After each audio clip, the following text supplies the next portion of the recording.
Box 2, Portland, Oregon, 97207. And Republicans.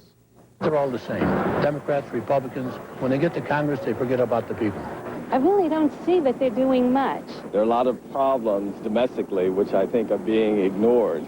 The same problems we had 10 years ago, we still have today. Well, this selfishness is actually ruthless. There's a growing sentiment to throw the rascals out, which could spell trouble next year for George Bush. Tonight, we'll hear from the heartland why voters think that politicians just don't get it.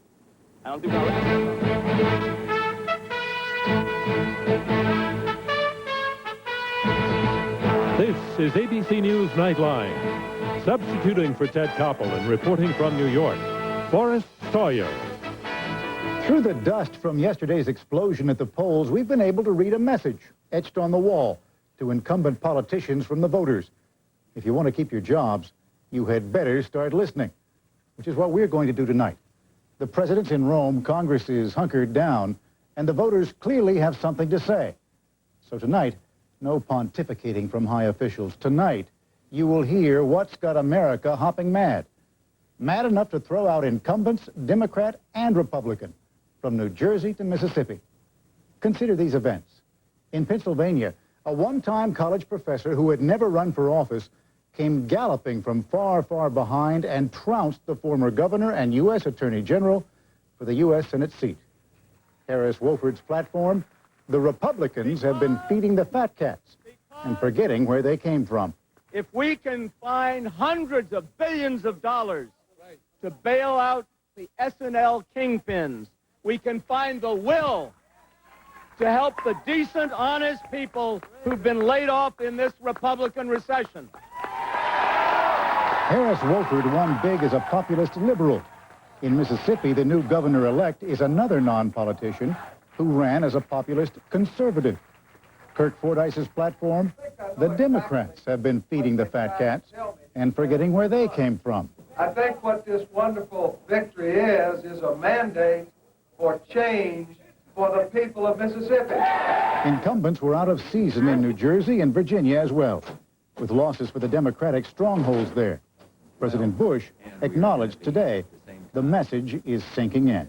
I mean, anything you do in this job, I've learned, you take on a little water, get a few hits. If things are going well, why, you know, people are smiling and cheering, and when they're not, you gotta try to redouble your efforts to help people.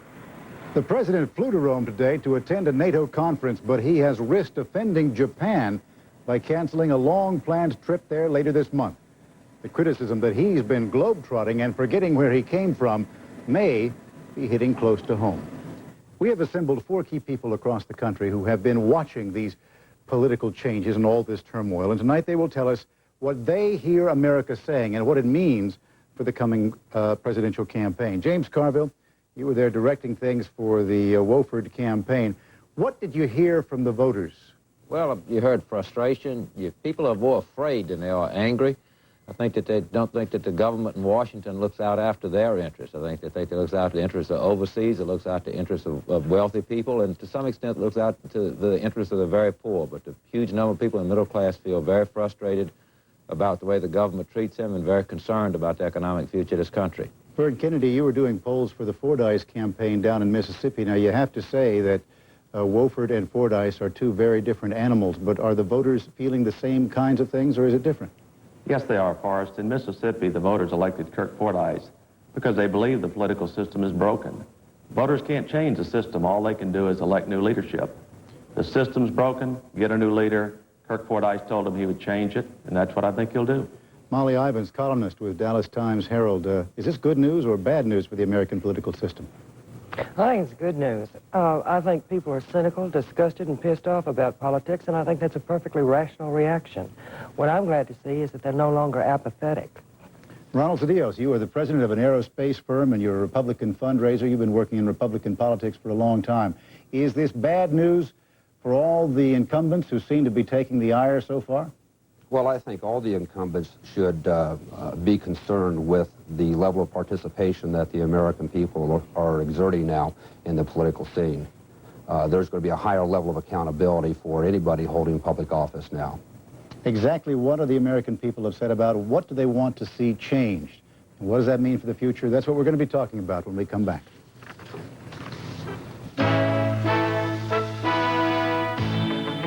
This is ABC News Nightline, brought to you by Chief Eagle.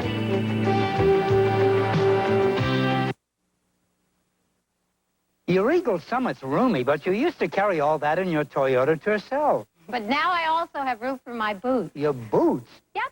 Here, boots.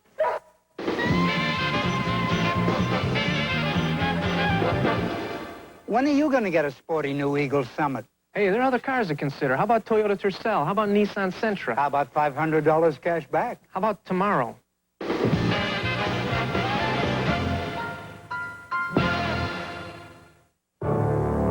Nighttime. One of the worst times for pain. Pain that's hard to face alone. That's why you need new ultra-strength Bengay with more pain relievers than we've ever had before. For muscle pain that's hard to ignore, minor arthritis pain, back pain, pain that seems worse at night. New ultra-strength Bengay with more pain relievers than ever. Deep, penetrating warmth for fast, long-lasting relief. You can say goodnight to your pain with new ultra-strength Bengay. I really couldn't find anything that really worked or looked natural until I seen a commercial on Hair Club for Men. And I thought, well, why don't I send away for the brochure?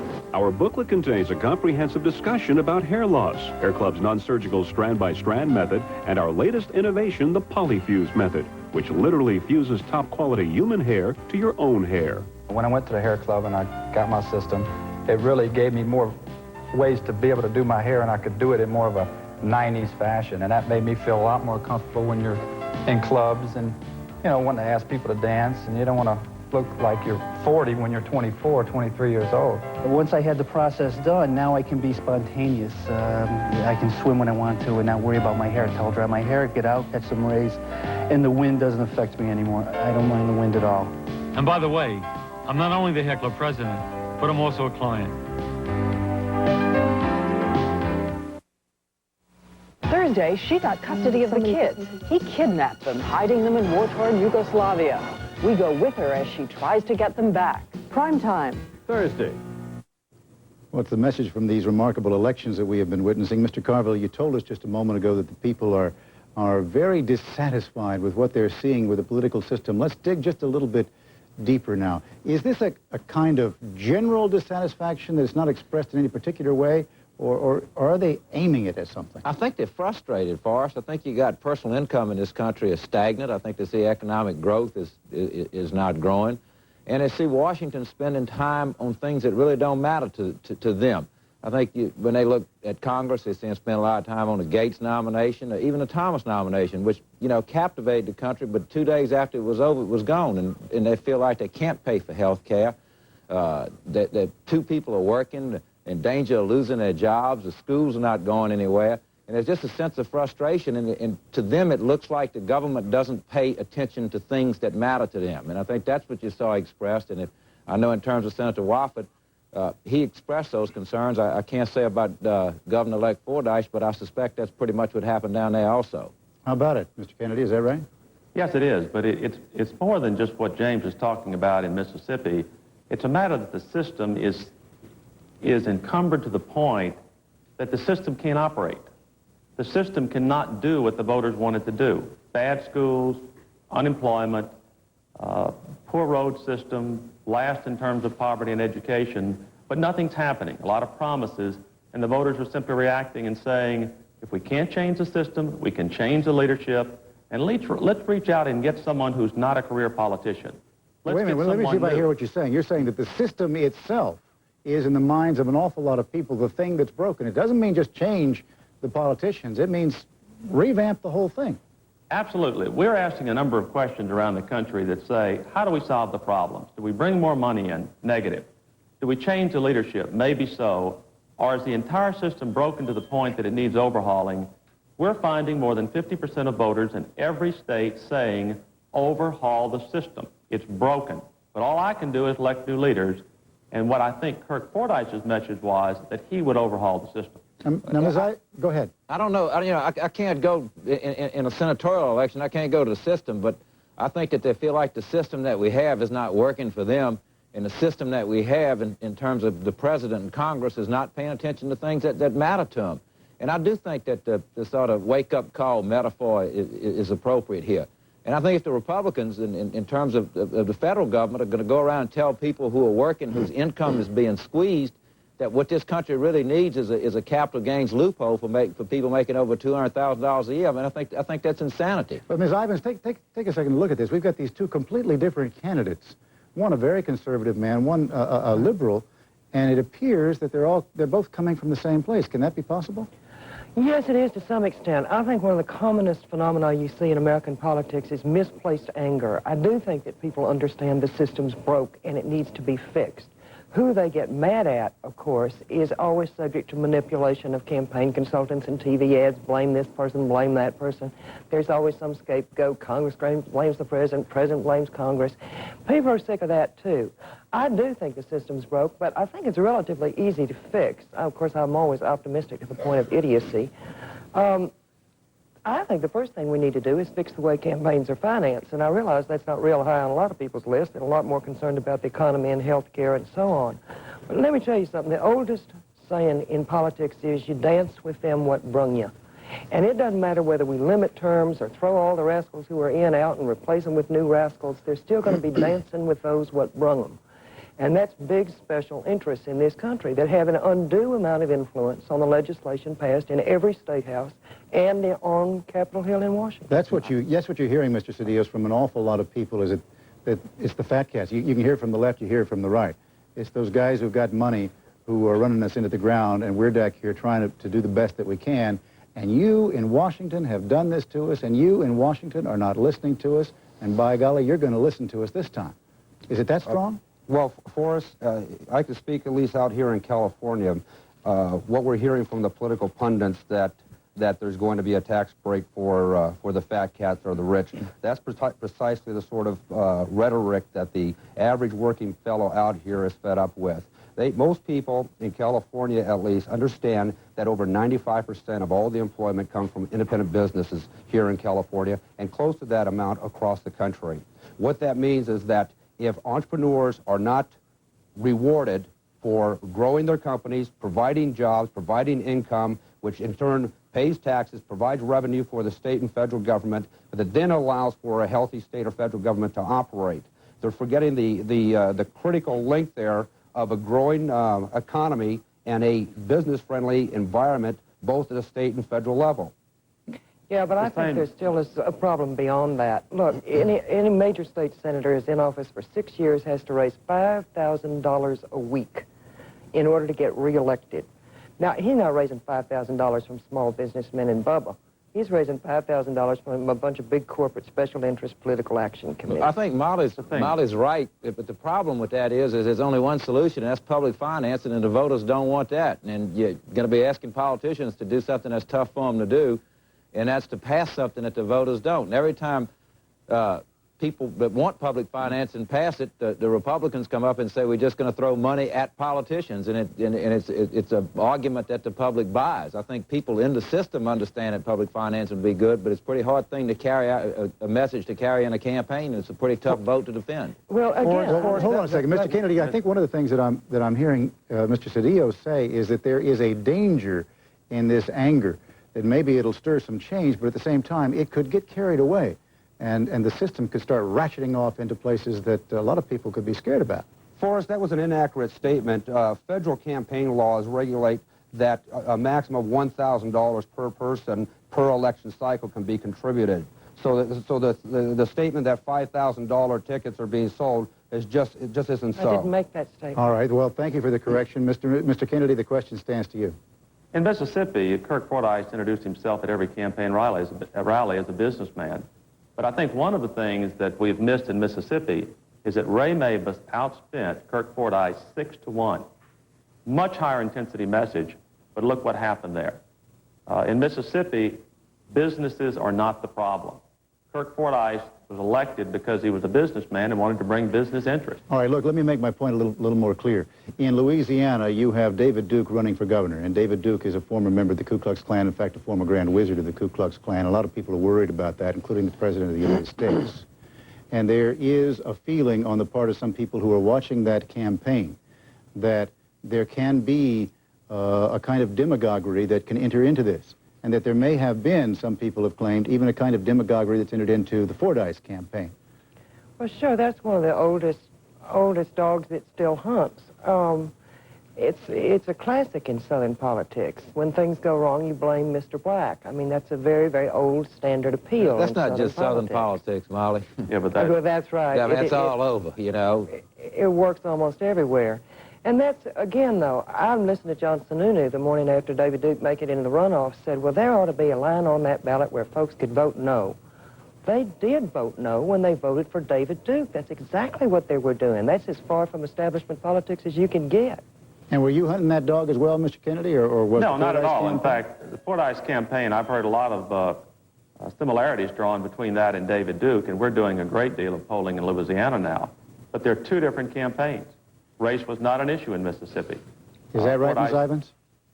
As I understand it, a far more important issue was that Ray Mavis hadn't kept any of the promises he made when he first ran. Absolutely. He talked about Mississippi never being last again. And what happened, that didn't change. That's right. The black voters who supported him heavily the first time he ran just didn't bother much to turn out. Mr. Carville, you know how these campaigns work out. Right. Is race an issue in many of them? Is race going to be an issue down It the road? sure is an issue in Louisiana. I mean, I think that we can talk about tapping into voter resentment and a lot of things like that, and I'm sure some of that's at work in Duke's success, but I think a large part of his success is old-fashioned bigotry.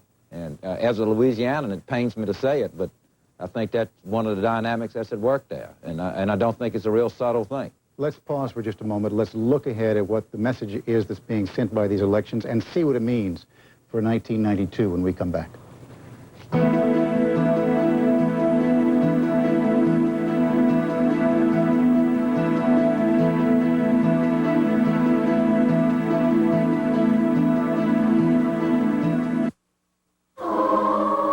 This royal throne of kings, this happy breed of men, this earth of majesty, this little world.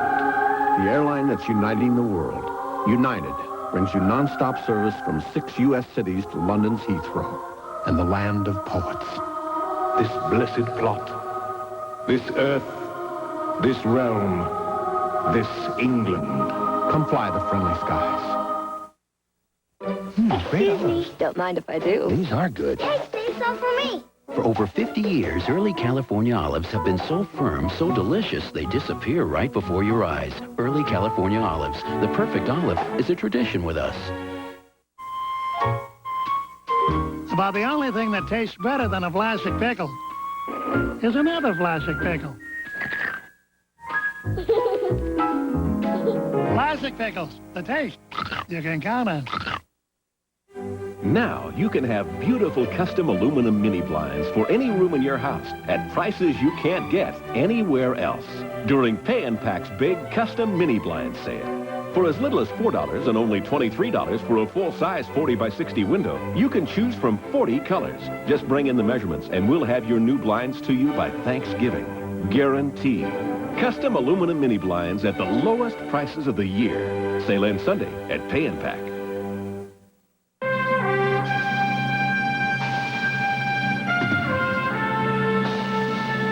One great brand leads to another. And at G.I. Joe's, you know you'll find the best. You'll also find the American Express card. Charge any purchases from G.I. Joe's with the American Express card. And now through November 27th, we'll give you 10% off our already low regular prices. Use the American Express card at G.I. Joe's. Some furniture stores use the word free a lot. Free delivery? Who's paying for that driver, truck, and gasoline? Free credit. The finance company is charging somebody interest. You don't suppose those charges are hidden in the price you pay? I wonder. Well, Levitt's is having a moment of truth sale. Nothing's free. But we do offer the biggest selection, lowest prices, and quality service. Come to Levitt's Moment of Truth sale and see for yourself.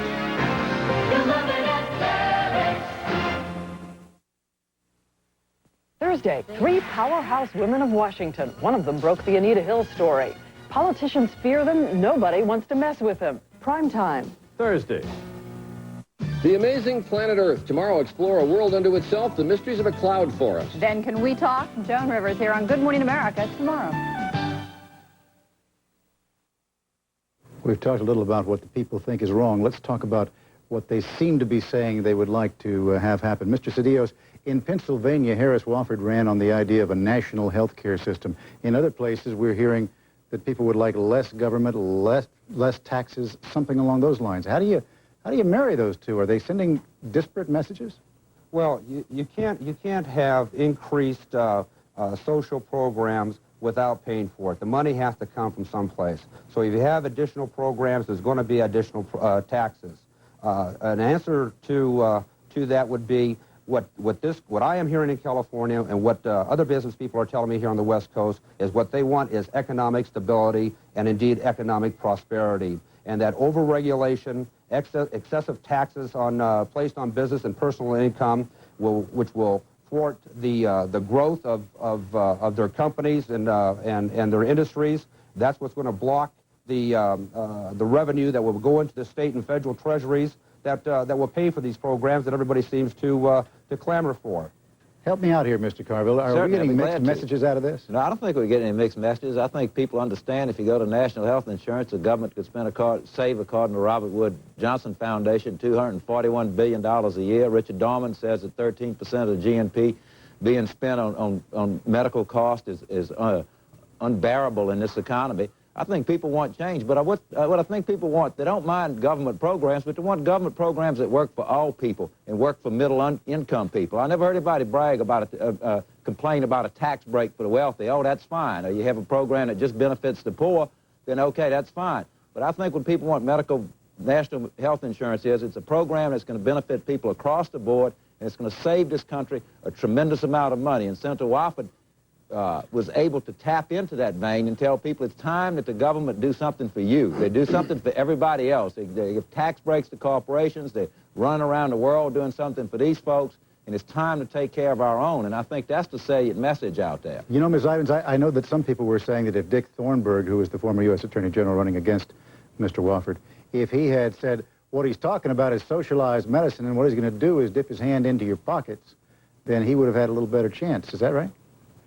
Well, perhaps that's true, although, frankly, I think people are keeping their eyes on the prize a lot more than they have in the past. I don't think they're interested in all these hot-button issues about who loves the flag more and whether who and so approves of gay lifestyles. I mean, the question is, who's getting screwed over and who's doing the screwing?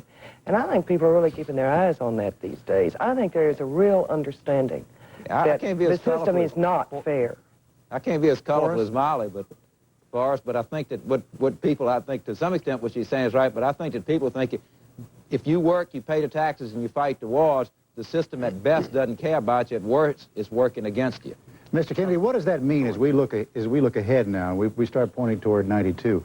Obviously, politicians are going to be looking at the tea leaves to try to figure this out. What are they going to find? Well, obviously, they'd be looking because the voters are terribly frustrated. And I think the voters are looking at the politicians who have basically said, I make things work for me, but not necessarily for you. That's what we saw in Mississippi. I think we're seeing that elsewhere. I think every politician needs to be able to stand back, and if he's running for re-election, to say, here's what I've done for you. Here's how I have been responsive, and here's how I've made government work for you.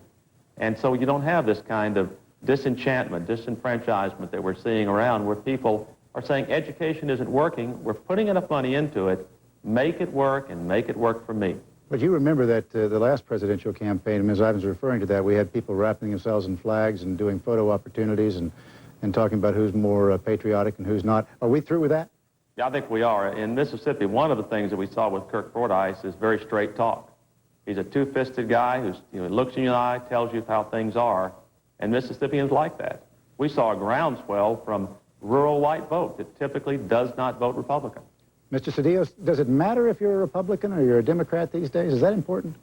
Well, an interesting thing that's happening out here is that even labor is shifting over to the Republican Party. We just had a recent experience where the United Aerospace Workers honored Governor Pete Wilson, who, as you know, is a Republican. And they did it because Pete Wilson has been one of the very few people who has been exerting leadership on jobs. What people care about today are jobs, being able to pay their mortgage and send their kids to school.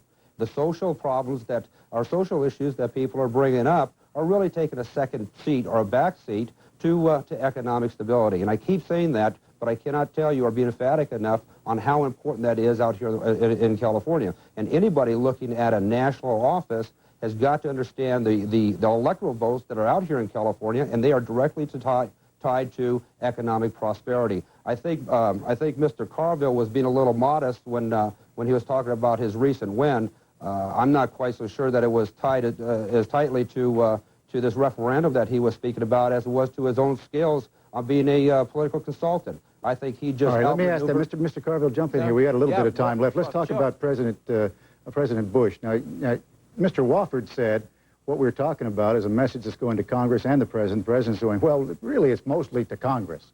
Is he going to be able to duck this one? I think, you know, as a Democrat, I hope the President keeps telling everybody everything is fine. I really don't need a message. I don't need a wake-up call. Everything in this country is fine. That's ludicrous, and I can't believe that the President doesn't understand that. But at any rate, what Senator Wofford, I think, the way I... Just 10 seconds. The way I feel it is a message to all of Washington. The President is the first citizen of Washington. The alarm clock went off in his bedroom loudest, but it went off in a lot of other bedrooms, too. I have a feeling we'll be talking to all of you as this campaign season moves along. It's been a fascinating night. Thank you. I'll be back in a moment.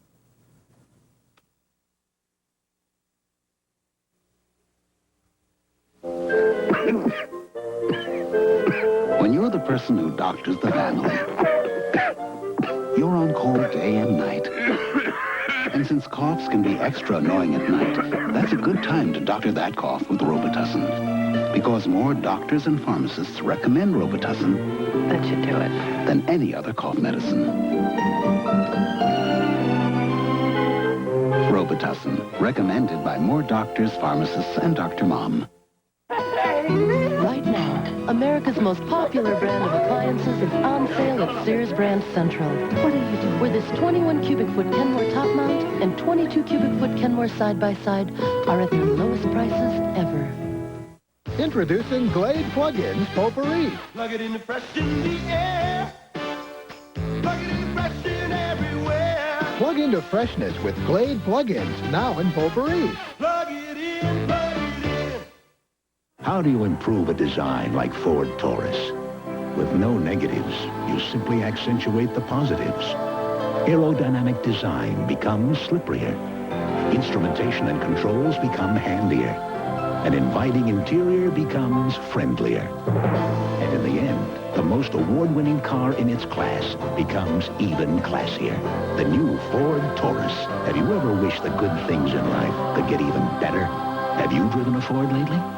Grandfather was 15 when he left to seek his fortune in the Alaskan gold rush. His journals were our roadmap to adventure. Today we crossed the Matanuska Pass, the most unforgiving country you ever laid eyes on. I've heard thunder on a clear day, seen ice that don't melt even in June, and a sun that never sets. There are things more precious than gold, and from the look on their faces, I think we found it. Toyota 4Runner. When it comes to adventure, no one goes as far as we do. One program note tomorrow on Primetime Live, a report on a woman fighting to get her children back from her ex-husband, who kidnapped them and fled to a war-torn country. But that is our report for tonight. I'm Forrest Sawyer in New York. For all of us here at ABC News, good night. This has been Nightline. If you wish a video cassette version of Nightline, the cost is $14.98, plus $3.95 shipping and handling. If you wish a printed transcript of this or any Nightline broadcast, please send $4 to Journal Graphics, 1535 Grant Street, Denver, Colorado, 80203.